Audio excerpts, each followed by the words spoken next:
Shalom, I'm Rosa. Welcome to Standing at the Cross, a 10-part journey into the final hours of Jesus' life. Today is part 1, and we begin with you. In that moment, where are you? Standing at the cross, my heart laid bare, dust on the road, I follow Jesus there. Some drew close in the breaking light, some turned away, lost in the night. And I wonder, where would I be among the witnesses? What would they see?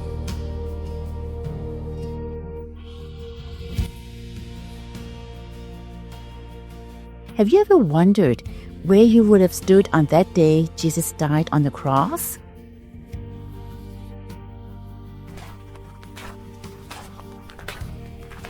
If you could step quietly now, past the dust and noise of Jerusalem,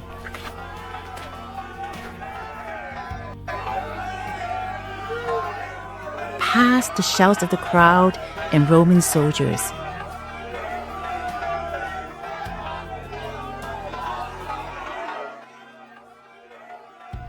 up that worn, rugged hill,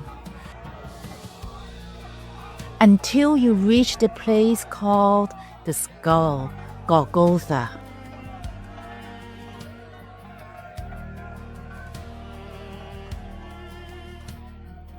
Where would you have stood?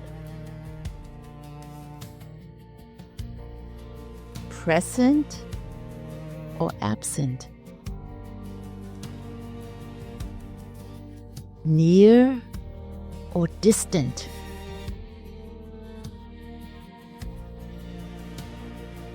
We often view the cross from a distance, as theology, as history, as a symbol, even as jewelry. We've made the cross light and smooth.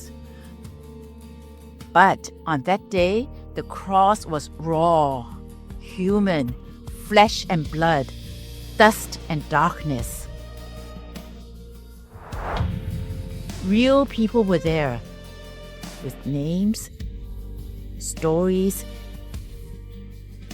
tears and whispers, courage and failure,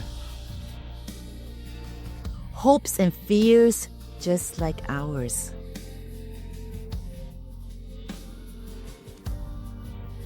And if you look closely at their faces, where they stood, what they did or didn't do, and if you look long enough, you might see something startling. You might find your own reflection. This isn't only their story, it's yours. The gospel writers don't give us a distant view of the cross. They bring us close, close enough to hear the breathing, the silence. We see faces, reactions, a circle of witnesses surrounding the cross of Jesus. Roman soldiers, a centurion, 2 criminals, mockers, religious leaders, the chief priests, the elders, silent onlookers, and those passing by.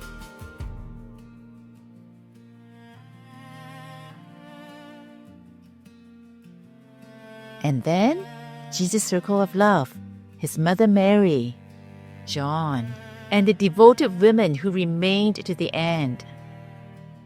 But within that circle of love, there's also an absence, an empty space where the other disciples should have been.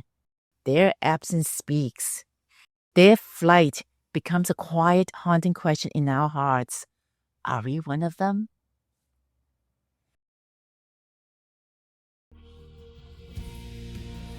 Each person at the cross carried their own fears, their own hopes, their own questions. And as we listen to their stories, we begin to see our own.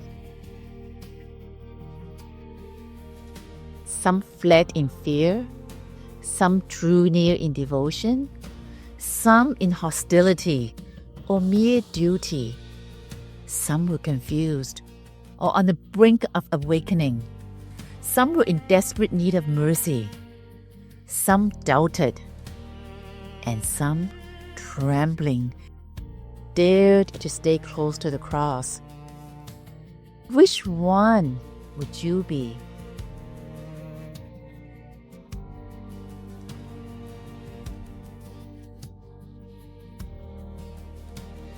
And rising above every human reaction, above the fear, the failure, the confusion, Jesus spoke words of forgiveness, words of anguish, words of love, words of completion, words of surrender, words of absolute trust in God. They all saw the same Jesus.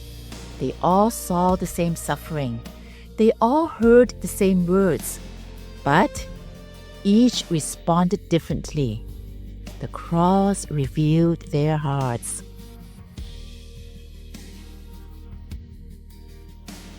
This series, Standing at the Cross, is a 10-part journey we will take together.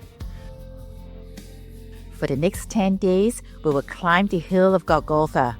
We will stand where the witnesses stood. We will listen to what they heard. We will hear the words Jesus spoke from the cross. The cross still speaks today. The cross still reveals.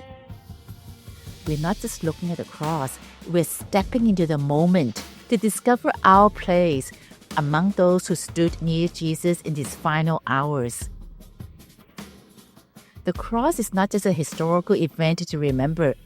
It's an invitation, a place to listen, a place to respond, a place where you, too, must decide what you will do with Jesus. So let the cross ask you the question that still echoes through time. Where do you stand among the witnesses? If you had been there, felt the dust, heard the cries, seen Jesus' eyes, how would you have responded?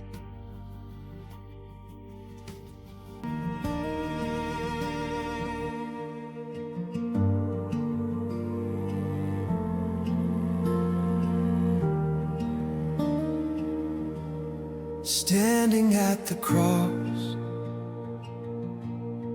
my heart laid bare,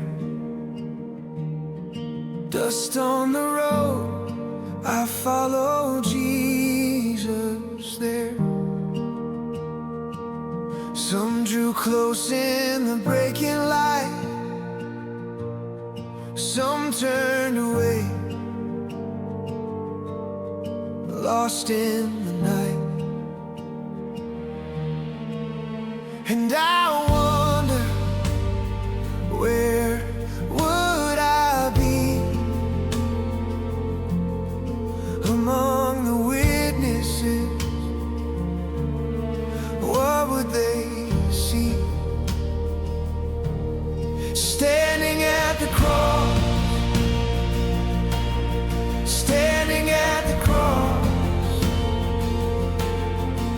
So I'll stand, I will stay in the dust, I will pray to love and to follow, remain true to the end.